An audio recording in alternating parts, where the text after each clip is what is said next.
Welcome back to my channel. ನಾನಿವತ್ತು ಕ್ಯಾಬೇಜಿನ ಪಲ್ಯ ಮಾಡ್ತಾ ಇದ್ದೇನೆ. ಇದನ್ನು ಮಾಡುವುದು ಹೇಗೆ ಅಂತ ನೋಡುವ. ಅದಕ್ಕಿಂತ ಮುಂಚೆ ನನ್ನ ಚಾನಲನ್ನು ಸಬ್ಸ್ಕ್ರೈಬ್ ಮಾಡದವರು ಸಬ್ಸ್ಕ್ರೈಬ್ ಮಾಡಿಕೊಳ್ಳಿ. ನಾನಿಲ್ಲಿ ಇಷ್ಟು ದೊಡ್ಡ ಕ್ಯಾಬೇಜನ್ನು ತಗೊಂಡಿದ್ದೇನೆ. 1 kg ಆಗುವಷ್ಟು ದೊಡ್ಡ ಒಂದು ಕ್ಯಾಬೇಜಿ. ಇದನ್ನು ಸಣ್ಣದಾಗಿ ಕೊಚ್ಚಿ ಇಟ್ಟುಕೊಂಡಿದ್ದೇನೆ. ಹಾಗೆಯೇ ಇಲ್ಲಿ ತೊಳೆದು ಇಟ್ಟುಕೊಂಡದ್ದು. ಹಾಗೆಯೇ 6 ಹಸಿಮೆಣಸಿನಕಾಯಿ, 2 ಮೀಡಿಯಂ ಗಾತ್ರದ ಈರುಳ್ಳಿ ಹಾಗೂ 1 ಟೊಮೆಟೊ ಹಾಗೂ ಸ್ವಲ್ಪ ಕರಿಬೇವಿನ ಸೊಪ್ಪನ್ನು ತೆಗೆದುಕೊಂಡಿದ್ದೇನೆ. ಈಗ ಒಂದು ಪಾತ್ರೆಯಲ್ಲಿ ಸ್ವಲ್ಪ ಎಣ್ಣೆ ಹಾಕಿ ಅದಕ್ಕೆ ಸಾಸಿವೆಯನ್ನು ಹಾಕಿದ್ದೇನೆ. ಹಾಗೆಯೇ ಕಾಯಿ ಮೆಣಸು ಹಾಗೂ ಕರಿಬೇವಿನ ಸೊಪ್ಪನ್ನು ಹಾಕಿದ್ದೇನೆ.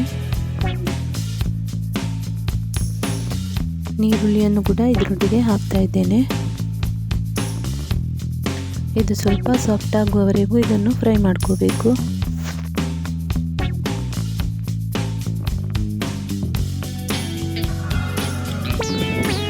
ಈರುಳ್ಳಿ ಮೆತ್ತಗಾಗಿದೆ. ಈಗ ಇದಕ್ಕೆ ಟೊಮೆಟೊವನ್ನು ಹಾಕ್ತಾ ಇದ್ದೇನೆ.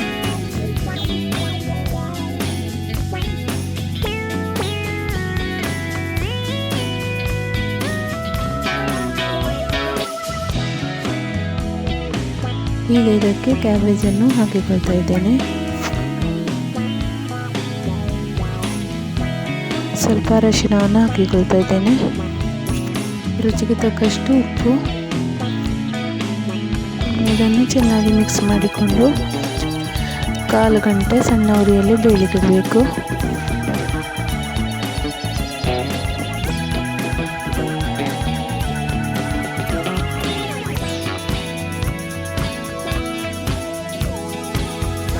ಕಾಲು ಗಂಟೆ ಕಳೆದ ನಂತರ ಮುಚ್ಚಳ ತೆಗಿತಾ ಇದ್ದೇನೆ.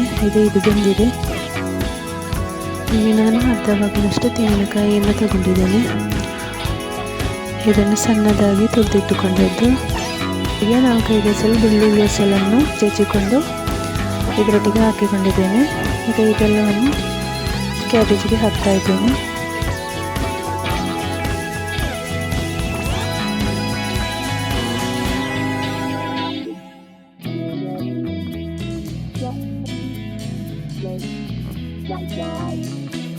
ಕ್ಯಾಬೇಜ್ ಪಲ್ಯ ರೆಡಿ ಆಯಿತು.